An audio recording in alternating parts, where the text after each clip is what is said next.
काल राष्ट्रवादी काँग्रेसच्या काही कार्यकर्त्यांनी आमच्यावर काही आरोप केले की त्यांनी नगरपालिका दवाखान्यासंदर्भात एक वर्क ऑर्डर दाखवली की आम्ही मेंटेनन्सचं काम करत आहोत. परंतु मला आपल्याला असं सांगायचं वाटतं की ती वर्क ऑर्डर जी आहे इच्छितो की या सगळा गैरप्रकार त्यांनी थांबवावा आणि आम्ही कोणत्याही आता ते म्हणतात की सामान्य नगराध्यक्ष आहे यांना त्रास देण्याचा प्रयत्न चालू आहे. आम्ही सर्वसामान्य कुटुंबातून आलेलो आहोत. आम्हाला काही त्रास द्यायचा नाही. तुम्ही कायदेशीर काम करा.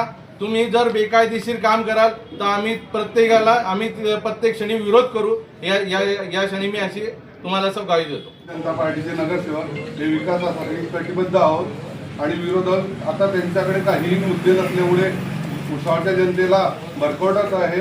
आणि सट्टापत्ता हा जो विषय आहे हा नगरपालिकेचा विषय नाही. त्याच्यासाठी आपल्याकडे सुसज्ज पोलीस प्रशासन आहे. त्यांनी तो मुद्दा तिकडे न्यावा. तिकडे तो मुद्दा मांडून ते जनतेची दिशाभूल करत आहे.